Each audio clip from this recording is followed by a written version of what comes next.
আজকের রেসিপি লাউ পাতায় ভোলা মাছ।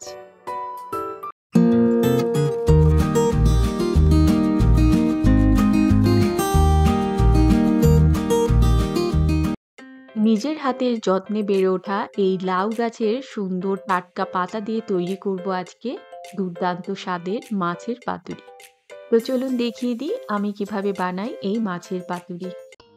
শীতকালে অনেকেরই শখ থাকে নানান ধরনের ফুল গাছ লাগানো বা বাড়িতে সবজি চাষ করা। এবছরে আমরাও ঠিক করলাম আমাদের বাড়ির ছাদে আমরা কিছু সবজি চাষ করব। তো যথারীতি কাজ।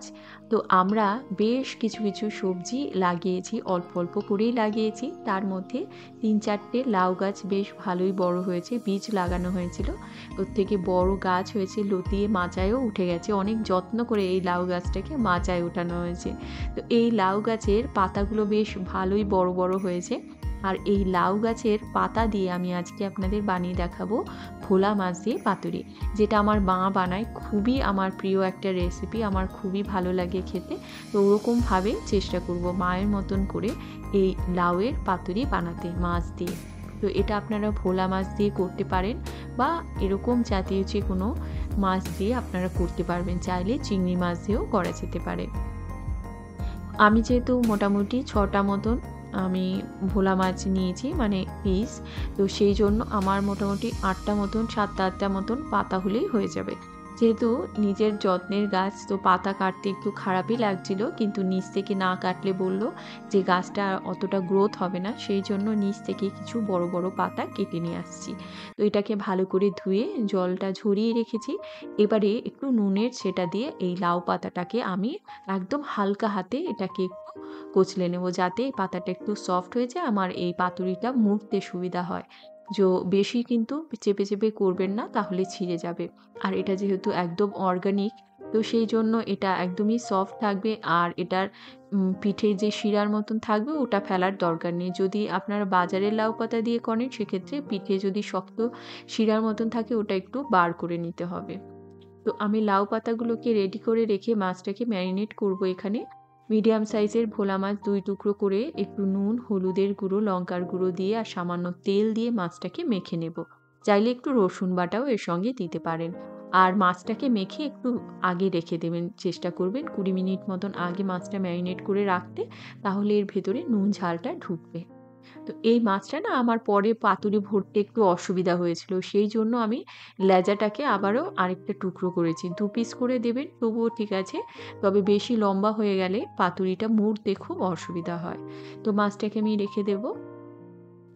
এবারে একটা মশলা রেডি করব। এইজন্য এখানে একটা মিডিয়াম সাইজের পেঁয়াজ মিহি করে কুচিয়ে রেখেছি। তার সঙ্গে 1 কাপ মতন পেঁয়াজ আমি শিলের মধ্যে আধা ভাঙা করে রেখেছি। মানে একদম মিহি নয়, আবার যেন গোটা না থাকে, মানে এরকম করে পেঁয়াজটাকে বাটতে হবে। এর সঙ্গে অল্প রসুন বাটা দিচ্ছি আর 1 টেবিল স্পুন মতন সাদা সর্ষে বাটা। এখানে একটা স্পেশাল মশলা আমি রেডি করেছি, যেটা আমার মা রান্নায় ইউজ করে। এটাই হচ্ছে এই পাতুরির স্পেশালিটি। তো এর মধ্যে একটু জিরে, সামান্য ধনে, খুবই অল্প একটু রাঁধুনি আর 2টো এলাচ আর খুবই অল্প করে দারচিনি একসঙ্গে মিহি করে বেটে নিয়েছি। সবই কাঁচা ছিল, আমি কিন্তু কোনোটাই রোস্ট করিনি। এবারে এর মধ্যে পরিমাণ মতো নুন আর দিয়ে দেব হলুদের গুঁড়ো। তার সঙ্গে দিচ্ছি ধনেপাতা কুচি, বেশ খানিকটা দিতে হবে ধনেপাতা কুচি, আর দিয়ে দেব সর্ষের তেল। দিয়ে এই মশলাটাকে খুব ভালো করে মেখে নেব। আর তার সঙ্গে কিছুটা কাঁচা লঙ্কা কুচি দিচ্ছি। আমি মাছটা লঙ্কার গুঁড়ো দিয়ে মেখেছি, চাইলে এখানেও আপনারা লঙ্কার গুঁড়ো ইউজ করতে পারেন বা কাঁচা লঙ্কাও করতে পারেন, তবে লঙ্কাটা বুঝে দেবেন, কেননা আগেও মাছটা আমি লঙ্কার গুঁড়ো দিয়ে মেখেছি। তো মশলাটাকে খুব ভালো করে চটকে চটকে মেখে নেব। তো এই মশলাটা অনেকেই ভাবতে পারে যে পাতুরির মধ্যে রাঁধুনি, এটা আবার কীরকম লাগবে, যে না, রাঁধুনি কিন্তু খুবই স্ট্রং, তো এটার পরিমাণটা খুবই অল্প দিতে হবে। তবে এইটা দিলে এই পাতুরির মধ্যে একটা অন্য ধরনের একটা ফ্লেভার হয়, যেটা কিনা খুবই ভালো লাগে। তো আপনারা কখনো যদি এইভাবে না খেয়ে থাকেন পাতুরি, আমার কথা মতো একবার ট্রাই করে দেখতে পারেন কেমন লাগলো, আর আমাকে কিন্তু ট্রাই করে অবশ্যই জানাবেন যে আপনাদেরও কি আমার মতন এই পাতুরিটা ভালো লাগছে কিনা। এবারে দেখুন একটা করে মাছ এই পাতুরির মধ্যে দিয়ে তার উপরে মশলা দিলাম, দিয়ে এই মাছটাকে এভাবে ফোল্ড করে দেব। তো যদি আপনারা সুতো দিয়ে বাঁধতে চান বাঁধতে পারেন, বা এইভাবে উল্টো করে আপনারা ভাঁজের দিকটা নিচে করে তেলে প্রথমে দেবেন, তাহলে আর বাঁধার প্রয়োজন পড়বে না।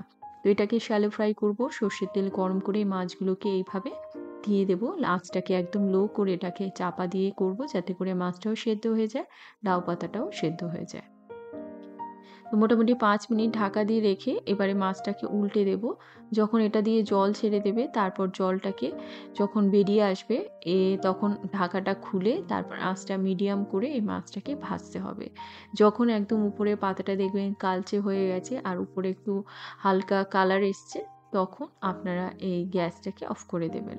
তো এটা হতে বেশি সময় লাগে না। আপনারা এইভাবে মাছের পাতুরি করে খান। আমি নানান ধরনের পাতুরি শেয়ার করেছি। তার আগে কাতলা মাছের পাতুরি শেয়ার করেছি, যেটার টেস্ট অন্যরকম, এটার টেস্ট অন্যরকম। তো আপনারা বাড়িতে যদি ডিফারেন্ট কিছু ট্রাই করতে চান, অবশ্যই করে এই পাতুরিটা একবার ট্রাই করে দেখতে পারেন। আশা করি সবার ভালো লাগবে। কিরম লাগলো আমাকে অবশ্যই কমেন্টে জানাবেন। আর ভালো লেগে থাকলে লাইক করবেন, শেয়ার করবেন আর এরকম রেসিপি পেতে আমার চ্যানেলটিকে সাবস্ক্রাইব করে